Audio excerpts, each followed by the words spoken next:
What if Chris is no longer the boy from the past, but a predator who has come for his prey? And Adele, his prey. Hello, my dear. Ready to hear more? The Emperor raised his goblet toward the Count, his tone edged with a sharpness that felt more like a threat than a toast.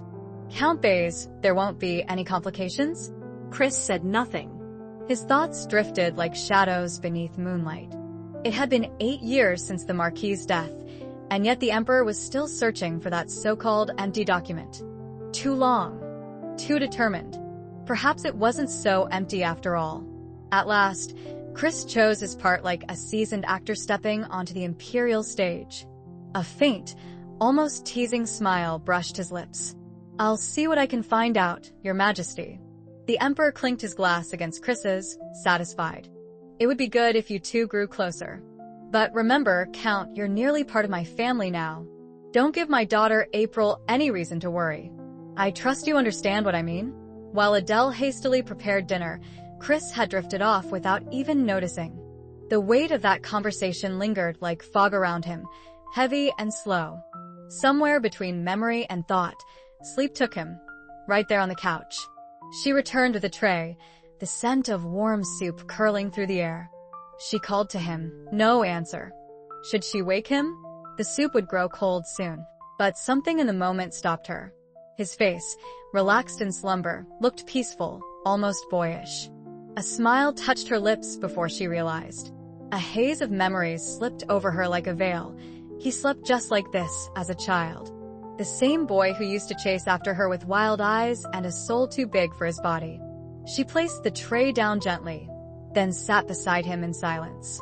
And for a while, she simply watched him, as if he were something rare, something once lost to time, and now, if only for a moment, returned. She sat beside him, quietly watching, and before she realized it, sleep began to pull her under. The shadow of a smile still lingered on her lips when the memories came, rising like ghosts from the deep fog of a dream. A winter from 10 years ago. A true winter, sharp, merciless, like something out of old legends. That moment on the frozen Gurdon River still lived in her chest, piercing and sudden, like the sting of a needle. She'd been running late, held back too long by her mother, and by the time Adele finally slipped out the door, dusk had already fallen. She clutched a small bundle in her hands, warm food, wrapped tight. She couldn't bear the thought of Chris going hungry, even if it meant taking the quickest way, even if it meant crossing the river. Childish stubbornness. She believed the ice would hold, that everything would be fine, but instead of certainty, a crack. Soft at first like a warning, then sharp like a sentence passed. The ice gave way, and she fell into the freezing abyss. Water swallowed her whole. The cold sank into her bones, wrapped itself around her thoughts until her body and mind blurred into a single knot of pain. But even then, even there, she thought only of one thing. He's waiting. Chris is waiting. Darkness pulled at her, and she felt herself slipping, until suddenly, through the noise, she heard his voice. Distant at first, an echo. Then clearer. Then silence again. And then, nothing but dark. When she opened her eyes, she was on the riverbank, soaked, shaking, her hands scraped and raw, but alive. And then she saw him.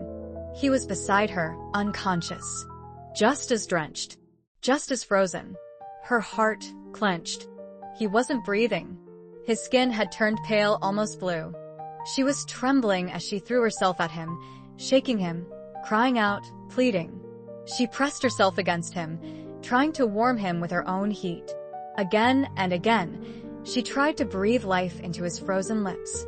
A breath in, a breath out, a silent prayer, then a jolt. He coughed. His eyes fluttered open.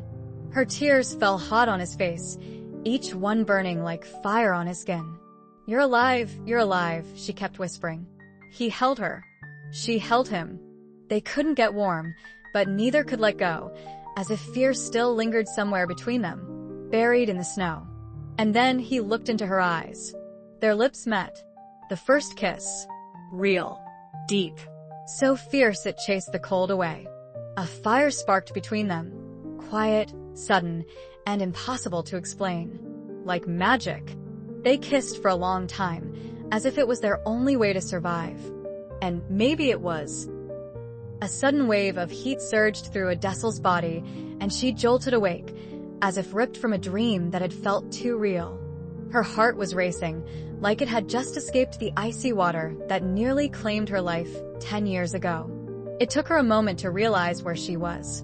The room smelled of fresh soup and quiet peace. But those memories, they were too vivid. She hadn't thought of that kiss in years, and now, every detail had returned in a rush. Now she understood why Chris had looked so shaken back then. That kiss. It wasn't childish. It had been real. Fierce. Grown up. But where was Chris? She looked around quickly. The tray on the side table was untouched. He was gone. He'd left without even saying goodbye. The thought stabbed her. Sharp and unexpected. But did she have the right to feel hurt? She was the one who vanished from his life a decade ago, and never once looked back. Meanwhile, a carriage with dark velvet curtains rattled down the cobbled road toward the palace. Inside sat Chris and Jimmo, the deputy captain of the White Phantoms. Bold, sharp-tongued, and impossible to shut up, as always. He was in the middle of a joke when his eyes sparkled with mischief and he asked, "So, did you manage to give her the flowers? They say it's the surest way to melt a lady's heart." Chris snorted, visibly annoyed. "Remind me never to let you pick gifts again." Jimmo raised a brow. "Strange woman. Didn't she like them? You two seem to be having a very good time. Why'd you leave her so soon?" Chris muttered under his breath. Mating season started. His face flushed crimson. But Jimmo wasn't done. His tongue often moved faster than his sense. "You never said you knew the late Marquis's widow. What's your relationship, exactly?" "She's like an older sister to me," Chris replied flatly. Then, with a cold, predator's glint in his eyes, he added, "A sister who turned me into a beast. Her scent, especially when it snows, drives me insane." Jimmo fell silent. Years of surviving as a phantom had taught him when something wasn't quite right, and this was definitely something more. Chris had run to her too fast. His eyes burned too hot. Still, Jimmo held his tongue. He remembered the moment he first suspected there was history between the Count and the widow. Right before their mission had done some digging. Adele, the widow of Marquis Oswald, had a curious reputation. People whispered that her marriage to the aging nobleman had been a deal. Money and status in exchange for youth and beauty. 2 years in, the scandal broke. The Marquis died under strange circumstances. No poison was found, but no one believed she was innocent. They cast her out without ceremony, like a shadow that no longer belonged in the warm glow of aristocratic lanterns. But the Oswald family, one of the most powerful in the empire, had simply let go of the woman suspected of murdering the head of their dynasty. Unlikely, unless the rumors were true. The nobility whispered that the young Marchioness had been entangled with her stepson, the son of the late Marquis. And the moment those words left Jimmo's lips, the Count sliced the conversation in half, as sharply as a blade cuts air. "Buy the finest gift for a lady. We're going to her estate." Now he ordered. Jimmo stiffened. Something had shifted. His instincts, honed by years in the White Phantoms, never failed him. And now, watching the darkness gathering behind the Count's gaze, he knew this widow wasn't just another pawn on the board. "I can launch a deeper investigation," Jimmo offered, fire in his voice. "If this woman, the one you like, has been falsely accused, a woman I like?" The Count repeated, savoring the words with venomous amusement, like wine laced with hemlock. Then his tone dropped, colder than iron dipped in frost. "Do nothing. If those rumors are lies, she'll come to me for help. And if she doesn't, then perhaps they weren't lies at all." He turned to Jimmo fully now, his eyes catching the light like a predator's.